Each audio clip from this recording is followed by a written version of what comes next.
Well, hello everyone. Our guest today is a strategic organizational change consultant, Dr. Pauline Elwin. Hi, Pauline. Welcome to the Defining You podcast. Thank you so much for being here.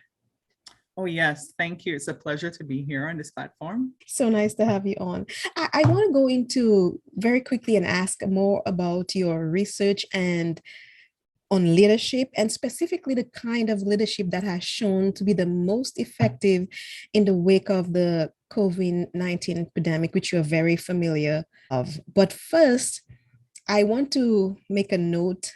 Like me, you are from Dominica, the nature island of the Caribbean, and you're the first Caribbean woman to successfully defend your dissertation at Northwestern University. Congratulations. Thank you. I am the first Caribbean for the Doctor of Education in Organizational Leadership at Northwest University.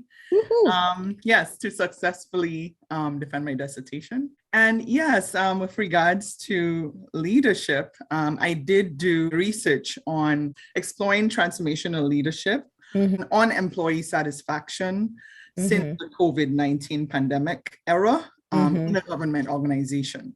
So it's a long title, however, it holds a lot of weight. Definitely. And it has significant implications for organizations and businesses, as well as, individual teams. Yes. So we'll definitely get into that. But you have these very interesting experiences on the East and West Coast. Can you tell us more about your professional and educational journey and where you've been? Wow. So, like you said, I'm from Dominica. So after, completing my high school at the convent high school, obviously, my alma mater, I moved to New York, where I pursued a bachelor's degree in criminology with a background, or I should say, a minor in sociology, and I also did a dispute resolution certificate around mediation. That's a lot. Management, yes. So I stayed at actually an extra semester just to intentionally do that, because I felt like, I would be more marketable. After that, I did a master's degree in sociology. And I did a lot of independent. It was supposed to be 2 years, but I did it in one because I did independent courses. So it was around sociology with a background in political science. So I started working for city government in New York, in children administration, actually. And then I moved to the West Coast, Northwest, Seattle, and started working for the state of Washington, and really moved into contracts. So contracts writing for different services around the city. And then I moved to the city of Seattle, where I really did contracts. I was a senior grants and contracts specialist, program specialist / consultant for the city, and really focused on public health contracts, writing grants and contracts, up, a lot of money that entailed, a lot of funding and allocations, and really compliance around those for the city of Seattle. And it came with obviously strategic planning and management, and, in the direction of, and also data that involved a lot of data as to how the funding would be allocated. So, yes. I'm laughing. I'm laughing. I'm laughing because I remember when I was going to the Dominica Grammar School back home, I knew you as a young girl going to the convent prep. And my memory of you is being a very young, beautiful, but very quiet girl. So to see you today and you have this powerful voice, I'm still picturing you as this little girl that I knew growing up, which was a long time ago. So you've covered so much in your young life. My goodness. Yeah. And I have more to go. Trust me. There's more to be done. I believe you. I can feel there's some passion there that will probably open up as we get deeper into the interview. Sure. Oh, yeah. So you primarily worked in government institutions, like you said, child services, contract, and finance. What was your experience like working in a local government in Seattle? Oh, wow. So coming from the state government in Seattle, like I said, I went to the city government, local, and I'm very observant. And when I came in, I really looked for the gaps, in the organization, not only fulfilling my role, but also what were the gaps. And just looking at employees coming from that aspect, and initially going into more on leadership platforms, I should say, and advocating for employees on different, especially with issues around DEI, diversity, equity, and inclusion. I wanted to get to the bottom of this, get to the bottom of those issues. And I felt that education was a big, first step in really looking and conceptualizing those issues and dealing with it. So, and the other thing was, I always had this curiosity of finding out if people are born leaders or they develop those traits after a while. So based on that, working for my city government, I enrolled in a leadership program around organizational leadership, business and consulting, and took the first step. And I knew what I wanted to do with regards to my topic or my dissertation, my research, and I just went with it. In the cusp of COVID, and I said, you know what, I need to put in COVID in there. I need to really focus on that aspect with the leadership approach that I'm using. Add that COVID part in it, which I did. Would makes sense because we're still in the COVID phase. We are still in the COVID or not. era, I should say. And I focused the issues that I'd experienced, in the city government with the gaps. I took that whole, those issues, and I pretty much created my dissertation topic on it, and really focused on how could I, as a researcher, help the organization fill those gaps. So that's what I did. I did a mixed method study where I used qualitative and quantitative methods. And so quantitative, is around surveys. Right. So I use a sample in that government agency, and they did surveys, and also I interviewed them. That's the qualitative aspect of it. To strike the balance. Exactly, which triangulated the study because I used those two results to kind of drive my study and, look at the results for the recommendations and the implications of the study.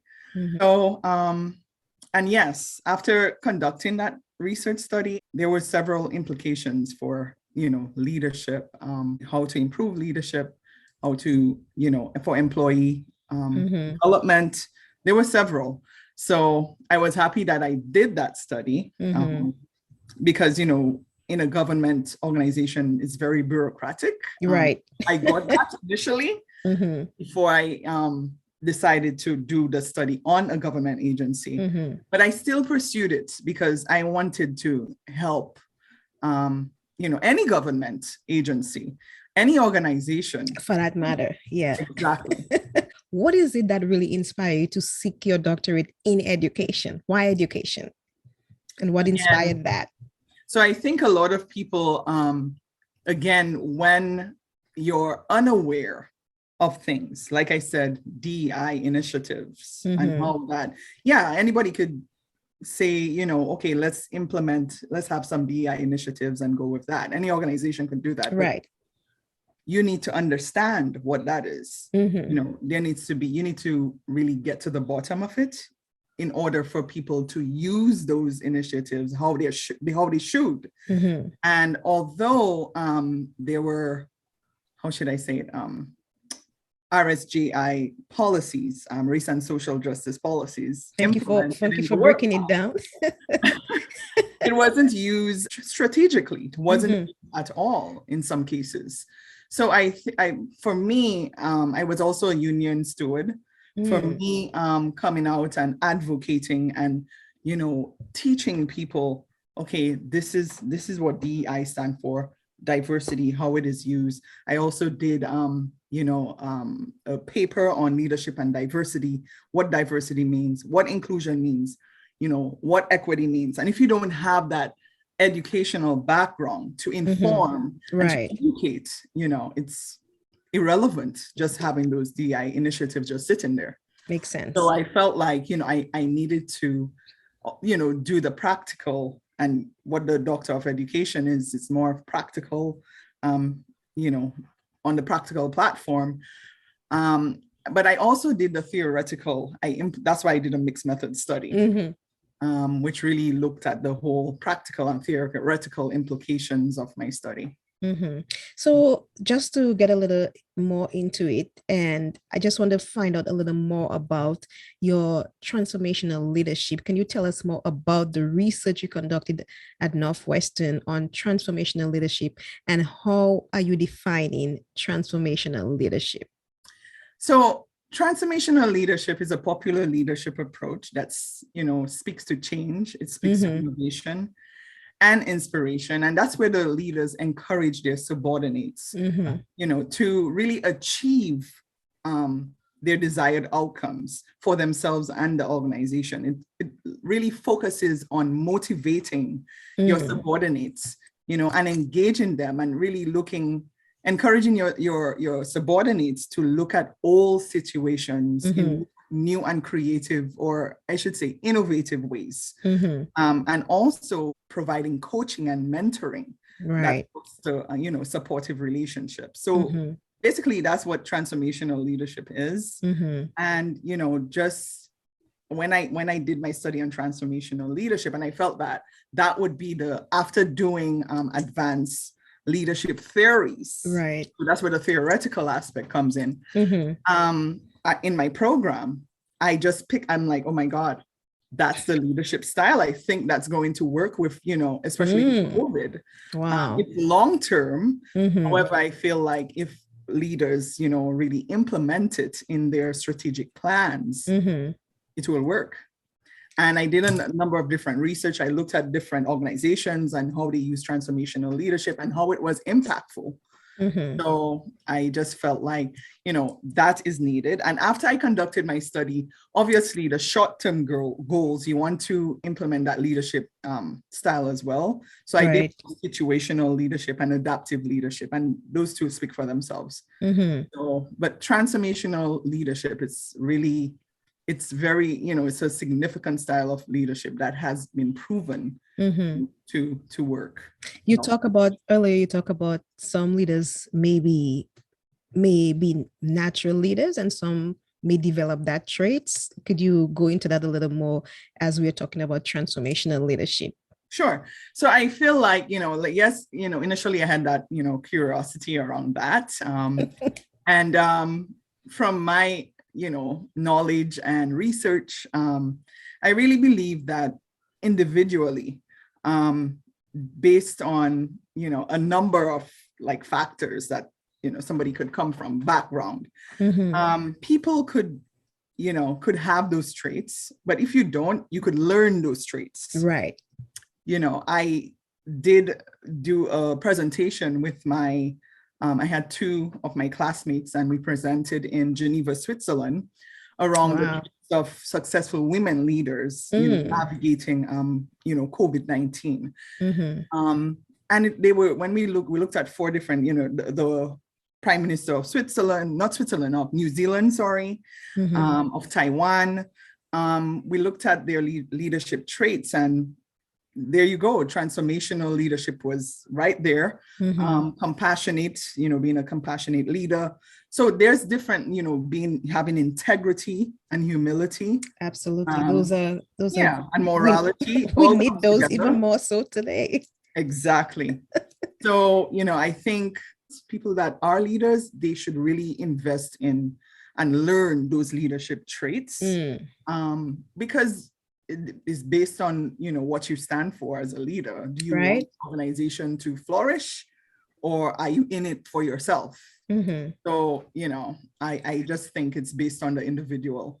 Right. So how did you come to focus on leadership in moments of crisis? Was it inspired by a specific event or events? Well, for me, I thought of the program and, started writing my proposal to get into the program prior to COVID. Okay. However, because I, was doing that program in the cusp of COVID, I just had to add the COVID aspect to it. For me, initially, it was about, filling those gaps, of leadership, like leadership that was lacking. But through crisis, because of significant change, which had a significant impact, at the government agency that I was working, I just look for a leadership approach that is designed to respond to change. So that's what I did. And transformational leadership is a leadership style that, speaks to change. So what would you say were your takeaways from your research? So with regards to my research, because I did a mixed methods, I really, got people's not only their quantitative, I should say, doing a survey, but I really got them, speaking around the subject. I created like some questions around leadership and, COVID. And so I really got that sense of how they dealt with COVID and what was lacking. And I provided that consultation to upper leadership in how they could deal with, what the feedback that I got from the employees. And it was 20 participants. So that for me, that was a good amount. That's a good sample. Good sample. And for me, it had a lot of implications for leadership improvement, how you manage your employees through change, through disruptive change, and also employee development, what leadership styles could work. Because for me, there were 4 different aspects of transformational leadership. And one of them was around, I talked about it earlier, it was about, looking at more innovative ways. And people, in crisis, I found that they wanted somebody to direct them instead of they having that, I should say, independence to do so. So they wanted more direction. So just, those little implications and, there were a lot of, obviously practical implications around the study. And that the leadership was going to implement, in the organization. So, what characteristics would you say is the most effective style of leadership, the most effective based on your research? What characteristics? Well, I think motivation stands out. If you can motivate somebody to go beyond what go beyond, like, cause some people, they don't think they could do it. And for me, being a union steward and also on LMC, an LMC advocate, and LMC's Leadership Management Committee advocate, speaking on the employees' behalf, I feel like, a lot of people came to me and we're not gonna, get that promotion. And for me, it was encouragement. You can do it. Why do you think that you can't get that promotion? If you push yourself and you show them, that you have those abilities and you have the education to go with it, you can do it. You can do anything that you set your mind on. So the encouragement aspect, that's another word that's significant. Encouraging others and enlisting others and empowering others. I think all these words kind of drive that, the trait of, leadership. So if you're a leader or aspire to be one, what should we be thinking about as you develop your leadership style, given the kind of issues leaders are facing today? Well, first they should, listen. I think a lot of leaders, I think they are stuck on their own way. And sometimes that's more traditional. And I think right now we're in 2022. Right. There's a lot of different ways to do things. And that's where diversity stands. So they should be cognizant of what those DEI initiatives is, what diversity stands for, what inclusion is, and equity. So they should be knowledgeable of that and using those frameworks in the organization. And also, have room for, I should say, camaraderie, where the employees, they could have that rapport and build relationships. So you get to know that individual and see where you could enlist and encourage them based on skill sets, and also work with them as well. Have resources for these employees to, if they're lacking in a skill set, they could pretty much engage with that resource and get those desired skill sets to move forward. So yeah, that's some of them. I think that's important, significant. Yeah.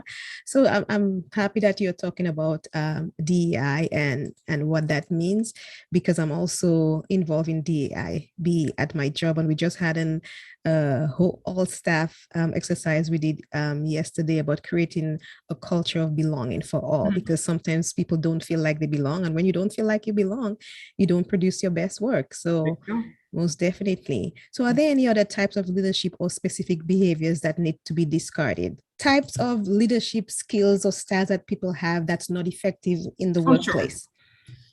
Sure. Not really leadership styles, but maybe some traits, and also some, I should say, traits that they lack, that they need to, bring to the forefront, I should say.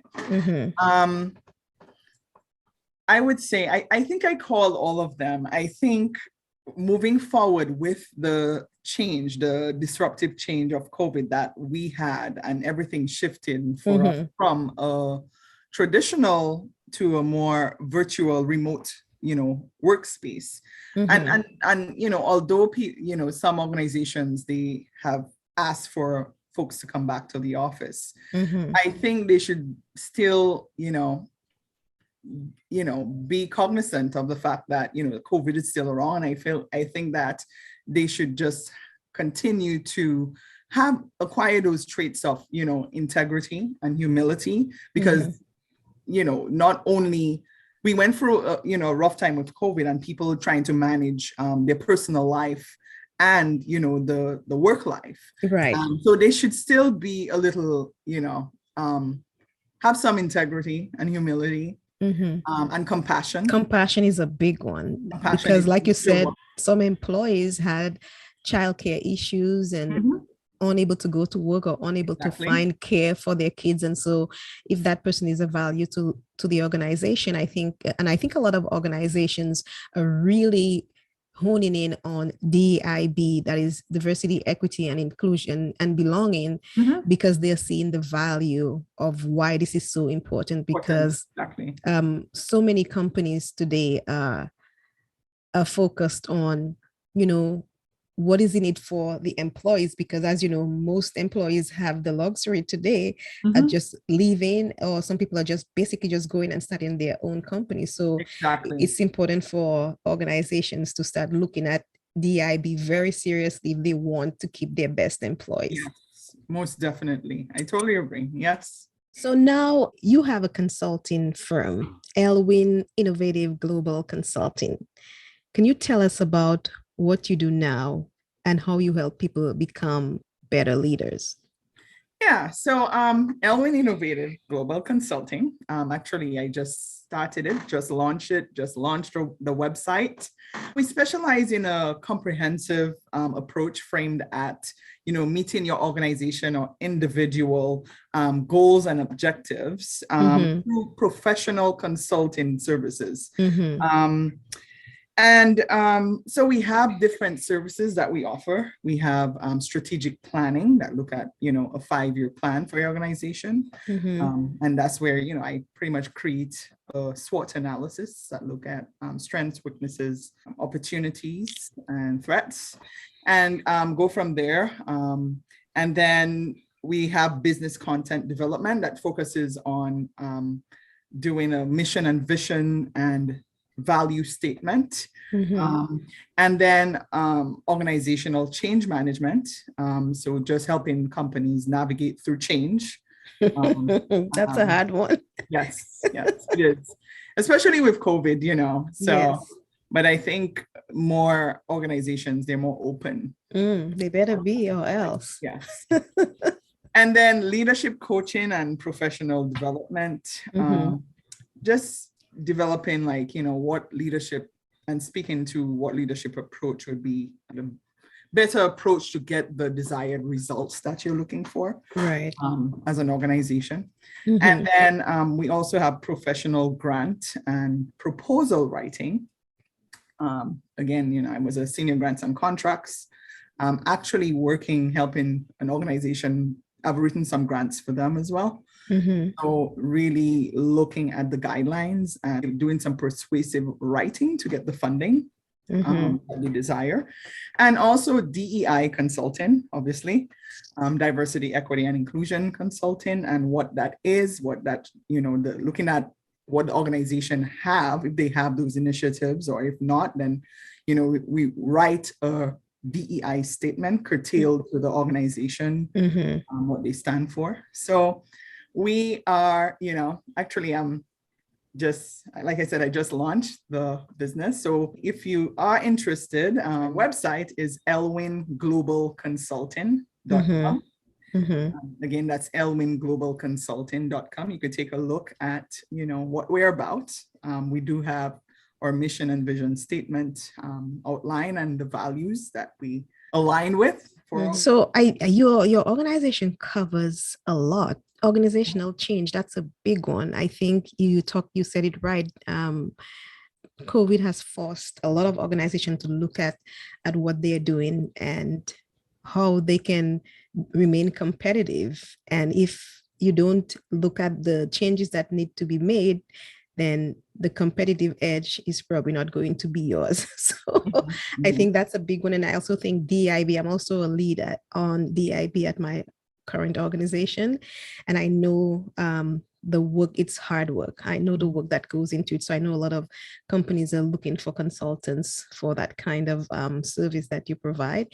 And you also talk about grant writing. I know a nonprofit organization right now that's looking for someone to do grant writing, and they've been struggling to find someone that really understands what it takes to do the kind of grant writing they need to get funding. So I'd like to hear your experience around grant writing, and what kind of organization are you doing that work for? Is it government? Is it nonprofit? Is it like I've done it for both, and I'm currently doing it from our nonprofit organization. You have to be very persuasive as, when it comes to writing that grant. Yes. And really answer the questions. I've done RFP, RFQ processes, RFA in the past. And so it's a really, and follow the guidelines. You have to make sure you follow the guidelines, what the funder is looking for. And it's all about professional, persuasive writing. Definitely. I can see that. If you're asking for funding, why do you need the funding? And you definitely have to you have to lead on. justify that. Yes. It's very detailed. Yes. So I can understand why it's difficult to find the right grant writers are really difficult to identify. So what do you want to see companies and organizations do more of to build up leaders in the workplace, in government, and in the community? I think more training, more resources available for people to get, those abilities and, capabilities, skill sets in developing that side. If they want to be leaders in developing those traits, sometimes they do have it, but they're not aware of it until those resources are available. I feel like organizations, really need to maybe focus a little more. Most organizations do on employee development and engagement, engaging employees, making them feel valued. Absolutely. Because that's your direct workforce. So just a little more investment around them, would be best, I think, for the organization on a whole. And I also notice a lot of organizations are providing the tools to build on people they see they have the leadership skills. For example, if you see someone has a certain skill in a particular area and they're excelling in that area, mentoring that person to develop the skills so that they can become leaders, and also have others also see that's an opportunity for you to move up in the company. That's one reason you would want to stay in a company like that, is there's mobility. You have somebody's developing their professional skill set and moving up within the company. That's where transformation comes in. That's one of the dimensions of coaching, providing coaching and mentoring, just building those supportive relationships for your staff. What do you like the most about the variety of services you provide? What do I like most about them? What motivates you about them? Yeah. Prior to doing my doctorate, I came from a more practical, work base. And for me, just going for the program and getting more, theoretical and kind of pairing them together, I could see where those gaps could. So you identify those gaps better. Yes. Yes. And take those two aspects and put them together to, come up with the outcomes that drive an organization's success. I feel like, obviously strategic planning is at the top, knowing knowing what you want to see where you want to see organization in the next 5 years, and having that plan in place, even creating a visual. Where do I see myself? And that's where a SWOT analysis comes in. Where do I see my organization in the next 5 years? Because it really drives that, okay, let's do this. Oh, we have this, having that visual. And also, just the leadership coaching around that. Like, I get a lot of questions about, what's the best approach, with regards to leading change, leading different initiatives, So I think just the whole leadership. So that's why I say organizational leadership. Yes. I'm very passionate about that. So it shows. So I ask this to all my guests when they come on. What is it that people would be surprised to know about you? Oh, man. Wow. I could say this. I'm a Jill of all trades. I have a passion for cooking. Also have a food business that, I'm revamping actually. You have a food business? Yes. You want to tell us a little bit about that? So, well, some people know about it. It's Banana Mama Company. And I had to really, put it on the back seat for a bit because I had to prioritize. Yeah, there's a lot going on with you. Right. In order, and be successful at it. So this is done right now. And so in the next few months, I'm going to revamp it. There's some potential. I shouldn't say some, there's a lot of potential for it, and investors as well. So and I love cooking. I love cooking. I'm very passionate about it. So what is Banana? What is it? What is that product? Banana Mama, I started that in 2012. And it was a recipe that, from my mom, my grandmother, it's a seasoning. But I kind of played with the recipe over the years. And last I updated it was maybe a year ago. And I'm just getting, people that try it. You just have to try it, and understand. It's a marinade. It's not spicy. It's flavorful. Because I don't like too much spice. So I had to create something that was flavorful and reminded me of the Caribbean. Yeah, definitely. When you talk about the flavor, where we come from. If the food doesn't have flavor, nobody's gonna eat it. Exactly. I definitely would like to try it. So we'll definitely connect offline. So can you share with the audience where they can find and follow you? Sure. So I'm on all the social media platforms, Twitter, Elwin LLC, if you look for me there, Facebook and Instagram, Elwin Innovative Global Consulting LLC. I'm on TikTok. You are? Yes, Dr. Elwin. And I believe that's it. And then I do have a website. It's www.elwinglobalconsulting.com. And if you Google me, you could find me as well. If you Google the business, you will find it as well. So. Well, Pauline, it was such a pleasure to have you on. Thank you so much for coming on and sharing your tips on leadership. I like the transformational leadership style. I definitely think it's the way to go because you can be a leader and you can also train other people to be leaders of tomorrow. So I really like that. Yes. Yes. Well, it was a pleasure, Helena. I'm happy for this platform and I'm happy to be on it and I'm happy that you're doing it. So keep up the good work and continue what you're doing. It was my pleasure.